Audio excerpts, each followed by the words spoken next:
Today we are going to talk about Incoterms, which is short form for International Commercial Terms. These terms relates to sale contracts and are used worldwide in business transactions. Uh, Incoterms were first introduced in 1936 by International Chamber of Commerce. So let's talk about different Incoterms today. We classified Incoterms into four different groups. Uh, these are called E, F, C, and D. So category E is related to departure, which contains only one trade term, that is Ex Works, EXW. Category F is like a main carriage unpaid, which contains three trade terms, that is FCA Free Carrier, FAS Free Alongside the Ship, and FOB Free On Board. The next category is C, which is main carriage paid, which contains four trade terms like CPT, CIP, CFR, and CIF. And then the last one is the category D, which is related to arrival, which contains three trade terms, DAP, DPU, and DDP. So let's define what they are. We can also classify them as per the means of transportation. So uh, these four categories which we have mentioned previously also classified as per means of transaction. So Incoterms for any mode of transportation is Ex Works, Free Carrier, Carriage Paid To, Carriage and Insurance Paid To, Delivered at Place Unloaded, Delivered at Place, Delivered Duty Paid. And the other group is that Incoterm only for the sea shipment and inland waterway transport. This is free alongside ship, free on board, cost and freight, and cost insurance and freight. So let's discuss them one by one. The first one is the Ex Work. Incoterm imposes only minimum obligation on the seller. More particularly, the seller is simply required to deliver the goods to the buyer at the name place of the delivery, which is usually the seller's place of business. So you have seen the blue color is for the seller, and the orange or yellow color is for the buyer. So you see that in this the seller just hand over the goods to the buyer. Okay, the next one is FCA Free Carrier. When the name place of the delivery is seller's premises, the goods are deemed to be delivered when they are loaded on the transportation vehicles arranged by the buyer. This is one way of doing it. But when the name place of delivery is elsewhere somewhere, a warehouse or a factory, the goods are deemed to be delivered when the following requirements are met. After having been loaded on the seller's transportation vehicle, they reach the name place, are ready for unloading from the seller's transportation vehicles and placed at the disposal of the carrier nominated by the buyer. So one is we are going from our own location loading to the buyer's vehicle, and other is maybe another place where we take the goods there and then hand over to the buyer. Okay, the next is CPT Carriage Paid To. Under this, the delivery of the goods occur when they are delivered by seller to the carrier at the agreed place, or are procured by the seller or delivered. In this respect, the seller has the obligation to contract at his expense for the carriage of the goods from point of delivery to the place of destination of the goods.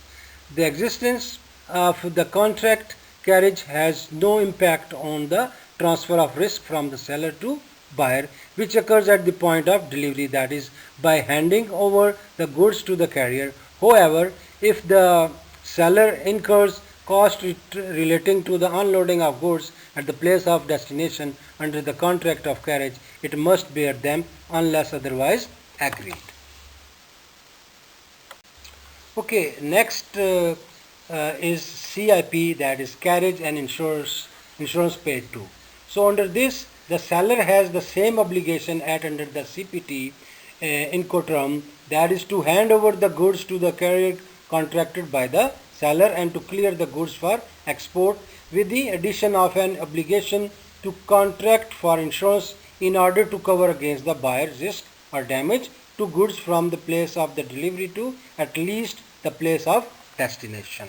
So this is called CIP. Okay, delivered at place DAP is this Incoterm is normally used in cases when the parties do not wish that the seller bear the risk and the cost of unloading. Contrary to DPU Incoterm,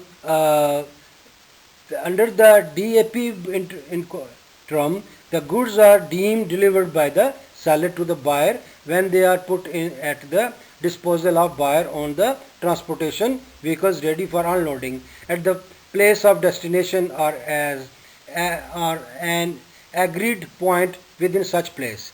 If any, contrary to CPT or CIP Incoterm, the place of delivery and the place of destination are the same under the DAP Incoterm. Therefore, the seller bears the risk until it has put the goods at the disposal of buyer at the place of destination as described above. Okay, the next one is DPU, delivered at place unloaded. So under this, the delivery of the goods by the sellers to the buyer occurs when the goods are unloaded from the transportation vehicle and put at the disposal of the buyer at the place of destination or at the agreed point within the place of destination, if any. It is the only Incoterm that's required the seller to unload goods at the destination. Again, the place of delivery and the place of destinations are same under the DPU Incoterm. Therefore, the seller bears the risk until it has unloaded goods at the place of destination. Under the DDP, delivered duty paid Incoterm, the goods are supposed to be delivered by the sellers to the buyer if they are placed at the disposal of buyer, cleared for import on the arriving transportation vehicles, ready for unloading at the place of destination or on an agreed point within such place, if any. The DDP Incoterm imposes the maximum responsibility on the seller as it is the only Incoterm requiring import clearance by the seller. So this is the term in which everything is on the seller.